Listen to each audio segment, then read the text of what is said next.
juste waouh. Une des choses les plus agréables de cette période de l'année, ce sont les pommes. Dans ce climat tempéré, elles poussent vraiment bien, beaucoup mieux que n'importe quel autre fruit. C'est un Jonah Gold de l'arbre derrière moi. Il est sur un porte-greffe MM106, ce qui signifie qu'il est assez grand et vigoureux. Je coupe juste une tranche pour montrer. Ce n'est pas une très bonne tranche. Je coupe juste un morceau à manger et pour vous montrer la belle jutosité quand elles sont fraîches, mais celles-ci se conserveront. Les pommes qui tombent actuellement ne se conservent pas bien, probablement à cause des teignes qui les ont mangées ou des meurtrissures. Comment jugez-vous quand elles sont prêtes? Il suffit de continuer à les manger un peu. Jonathan confirme que les variétés tardives ne sont pas encore prêtes. Celles-ci sont presque prêtes.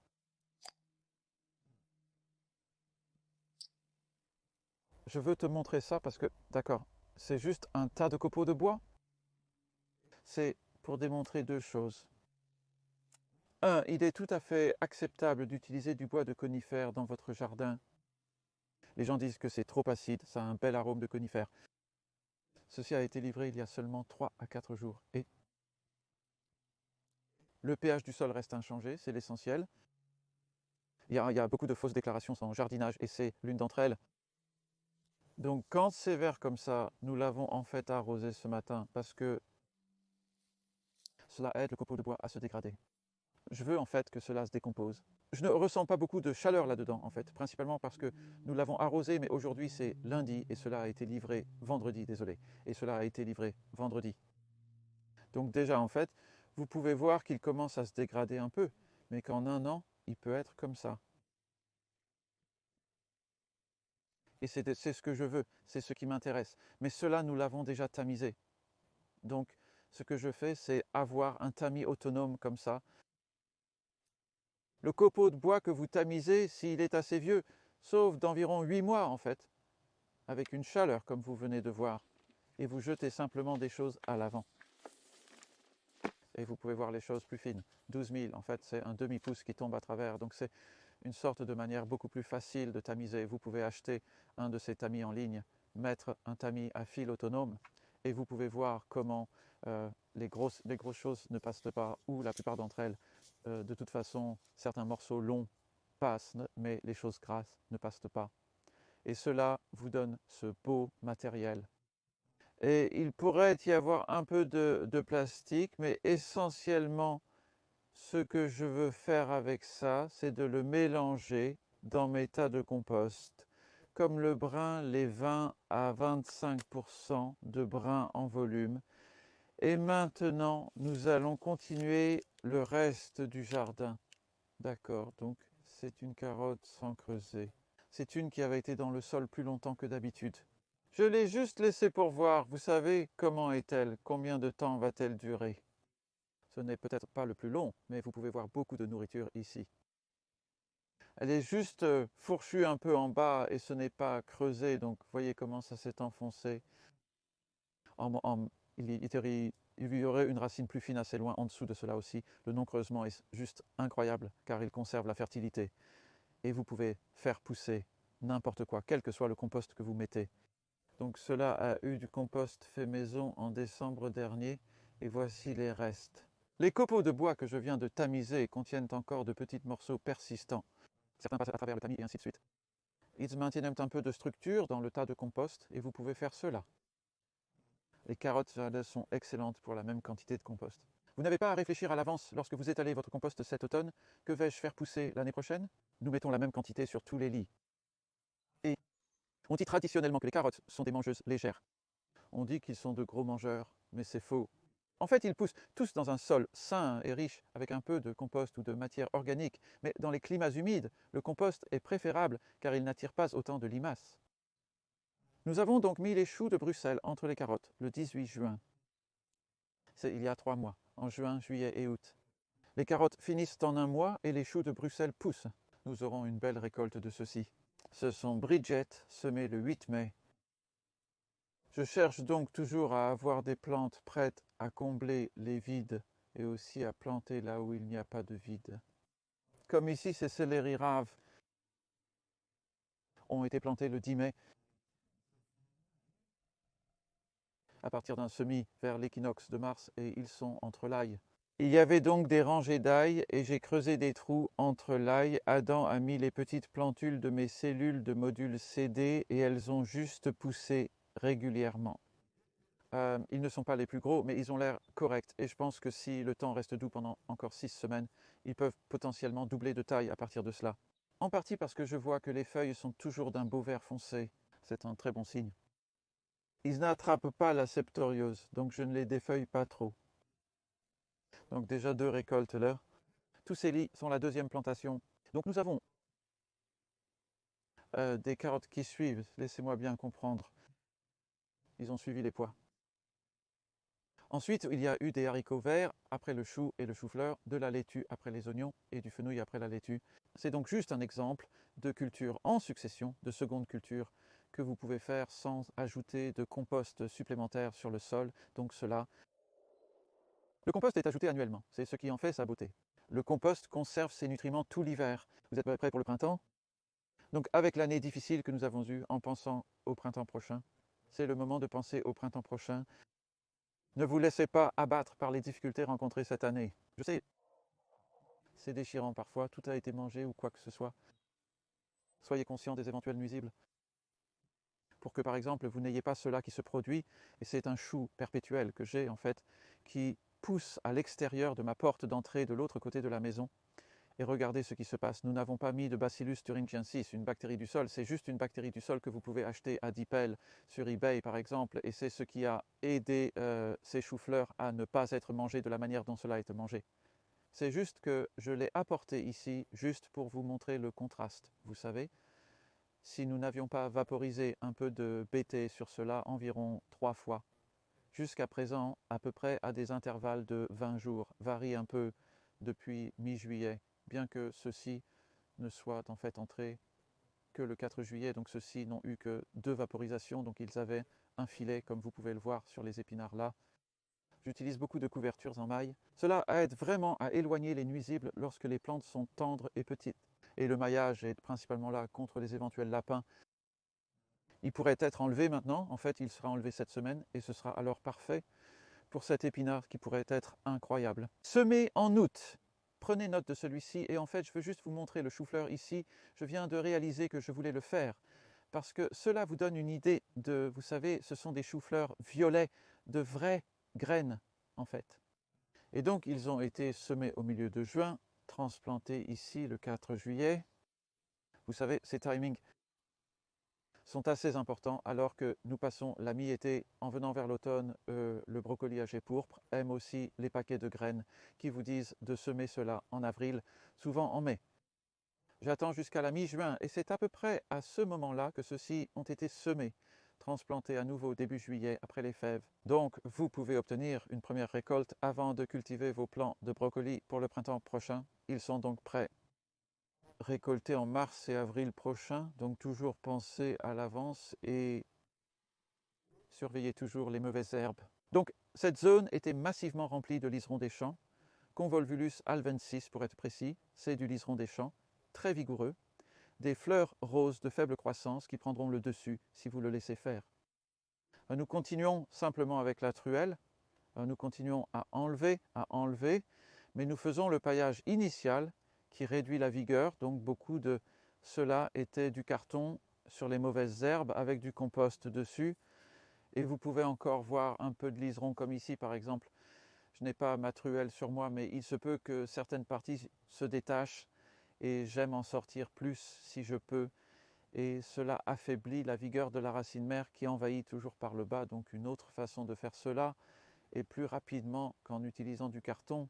Vous savez, les deux ont leur mérite, mais en gros c'est du plastique noir. Et ce sol ici en février était comme ce que vous voyez là-haut. C'était de l'herbe très vigoureuse, des boutons d'or, des pissenlits, encore du liseron. Et maintenant le sol ainsi qu'une limace, en gros des limaces partout ici à cette période de l'année, mais assez souvent elles sont juste un peu... Ici où cela n'a pas d'importance, l'essentiel est que si je voyais ça dans un lit de laitue, pour être honnête, je le couperais. Celui-ci c'est bon, reste là et fais ton truc. Mais ici, c'est le compost que nous avons mis au printemps et c'est du compost de déchets verts en bas et du compost de champignons en haut. Et il y a 2 tonnes de compost de déchets verts, 2 mètres cubes de compost de champignons sur cette zone, qui fait 66 mètres carrés. Et la raison pour laquelle je mentionne ces détails, c'est parce que certaines personnes me disent « je ne pourrais pas faire sans creuser, je ne peux pas obtenir assez de compost ». Oui, vous avez besoin d'assez pour commencer, ou je recommande assez pour commencer. Et puis au fil du temps, chaque année, après cela, vous n'avez pas besoin de temps. Vous savez, nous mettons environ 1 pouce après qu'il se soit installé, 2,5 cm une fois par an. Et l'abondance est remarquable, donc ici même la première année, pendant que nous tuons les mauvaises herbes, ce sol est maintenant propre. J'ai récolté bien plus d'une centaine de courges, 120 courges matures. Et elles sont maintenant en train de sécher dans ma véranda. Donc beaucoup de nourriture pour l'hiver avec très peu de temps et d'effort une fois que vous avez mis en place ce paillage initial.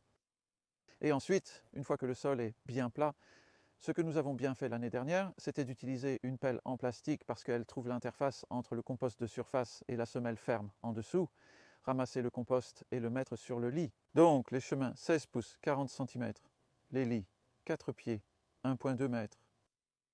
Vous pouvez trouver ces mesures et j'ai posté une vidéo de l'automne dernier sur la conception de votre parcelle par exemple.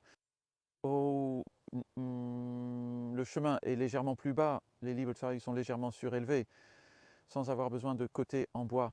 Cela signifie moins de limaces. La plupart des plantes survivent, mais je ne sais pas pour celle-ci. Ce sont des navets qui ont été plantés il y a seulement 8 jours et c'était un peu trop tard.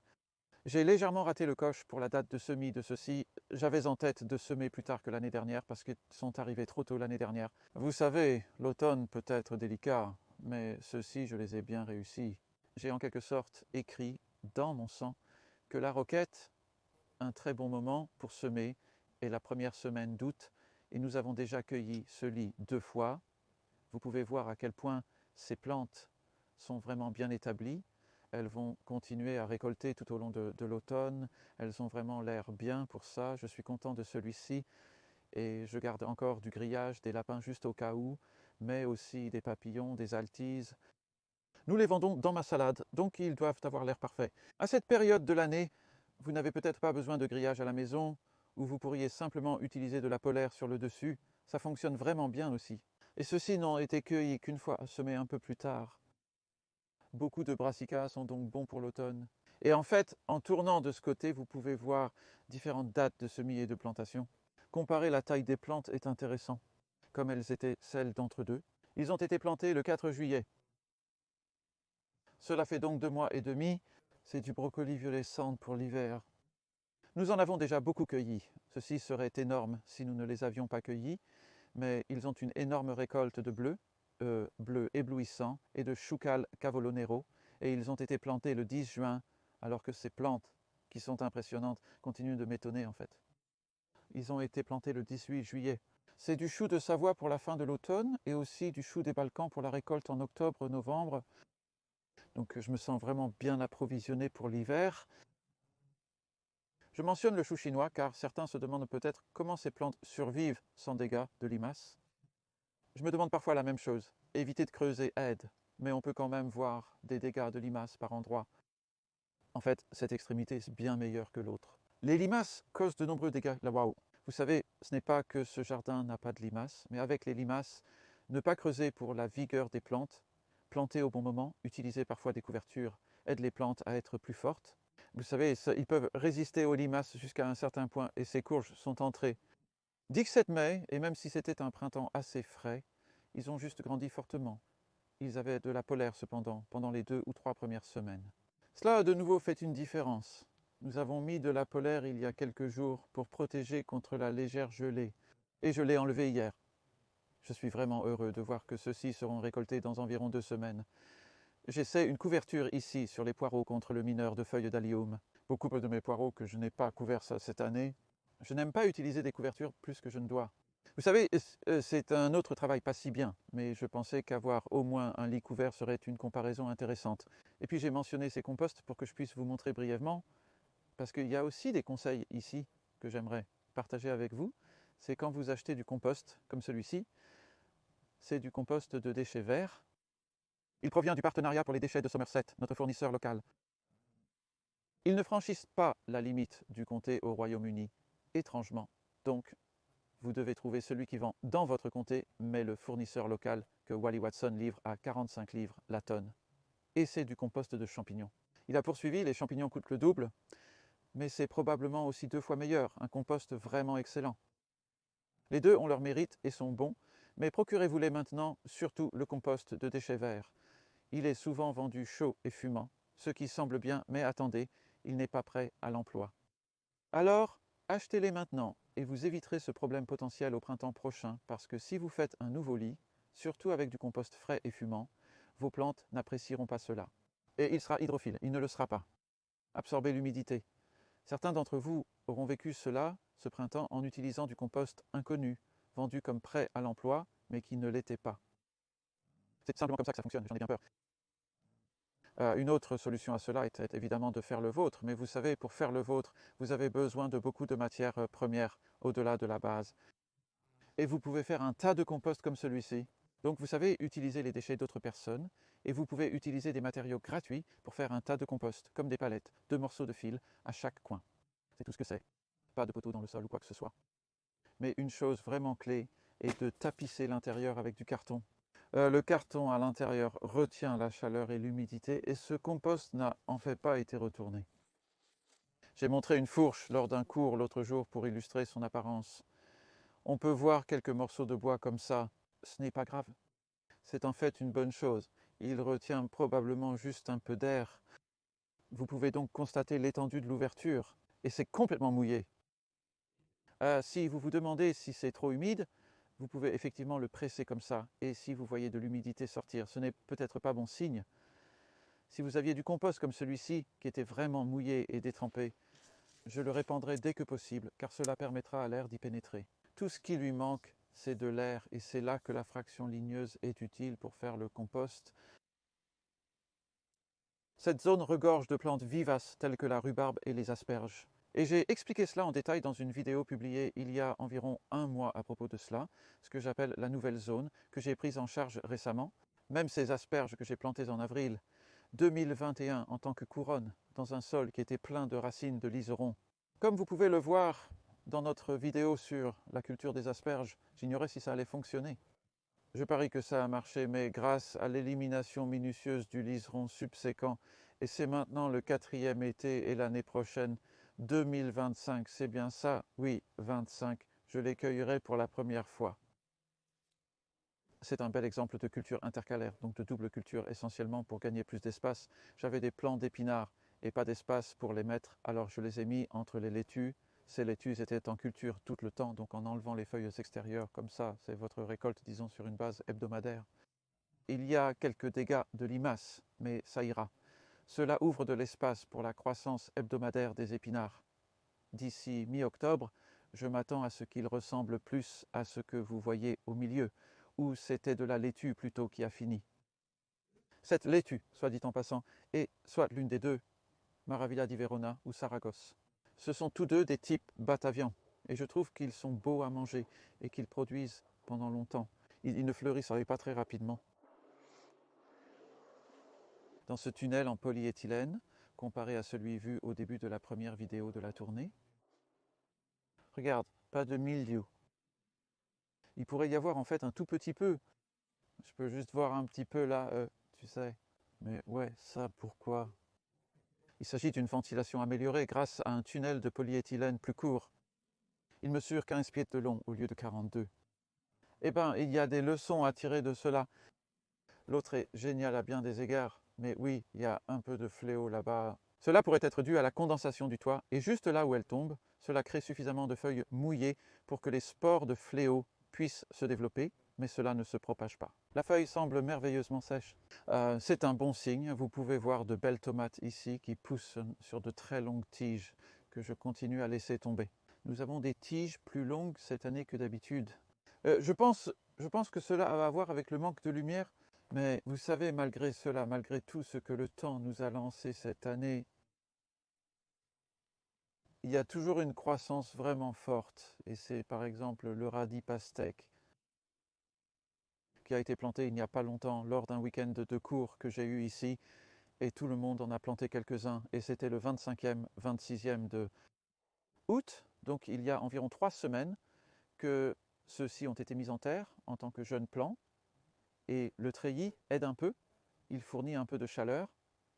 Et voici quelque chose qui n'a pas besoin de couverture de treillis, ces belles pommes. Donc ce sont, vous pouvez voir la couleur supplémentaire qu'elles ont. Le nom de la variété est en fait Kids Orange Red. Il a 2 couleurs dans le nom et celles-ci sont généralement prêtes à être récoltées vers le début d'octobre. Alors pourquoi y en a-t-il tant qui tombent? Eh bien, c'est à cause d'un ver de la pomme et c'est un dommage typique du ver de la pomme là. Vous voyez des trous. Je suis un peu déçu parce que j'ai utilisé ce piège, mais je pense que j'aurais peut-être dû en mettre un deuxième. Nous avons mis un piège collant avec un attractif sexuel, donc les femelles y entrent, elles ne peuvent pas pondre d'œufs ou féconder la femelle. Donc les œufs de la femelle sont infertiles. Mais je pense que je dois mettre un second piège en juin peut-être, et je vais juste terminer cette vidéo où nous avons commencé la première parce que Jess et Karen Keris sont déjà passées ici pendant ce temps et c'est ce qu'elles ont fait. Elles ont retiré les plantes les plus infectées. Il reste encore quelques-unes à retirer. Des tonnes de flétrissures sur cela. Et vous pouvez voir comment ils ont coupé les tiges. Je recommande de couper toute tige légèrement ligneuse à environ cette longueur. Et tout cela va sur le tas de compost. Tout cela, je suis totalement heureux de le mettre sur le tas de compost, ce qui, je sais, contredit beaucoup de ce que vous entendrez. Ne le croyez pas, ce n'est pas immortel. Le fléau est une maladie passagère, sachez-le. Cela se produit lorsque la température dépasse 10 degrés Celsius, 50 degrés Fahrenheit, pendant 48 heures, avec plus de 90% d'humidité durant toute cette période. Nous avons eu cela la semaine dernière. Et enfin, je mentionnerai également le retrait des plantes, donc pas de creusage. Comment le faites-vous? Je mets mes pieds de chaque côté et je tire, et cela arrache la plupart des racines. Donc ce que j'essaye de faire, c'est de laisser la plupart des racines dans le sol. Et c'est bien que cela sorte, mais vous savez qu'il n'y aura plus de repousse à cet endroit, et les racines qui restent dans le sol vont lentement se décomposer, ajoutant de la matière organique et du carbone dans le sol. Nous allons planter ceci. Normalement, nous retirons les tomates et plantons juste 1 semaine plus tard cette année. Ce sera 3 semaines plus tard parce que nous ne faisons que piquer la laitue. Mais dans 1 mois, cela sera complètement différent et planté pour les salades d'hiver. Donc gardez votre jardin aussi plein que vous le pouvez, même maintenant. Une plante que je n'ai pas mentionnée est l'engrais vert que vous semez pour la moutarde blanche Synapsis alba. Vous pouvez acheter la graine pour cela. Et si vous avez des espaces vides qui ne vont pas produire quoi que ce soit avant la fin de l'année, dispersez un peu de cette graine maintenant. Elle poussera rapidement. Elle piégera la lumière du soleil, se transformant en carbone qui va dans le sol et ensuite elle est tuée par le gel. C'est la beauté de cela. Alors passez un heureux automne sans labour.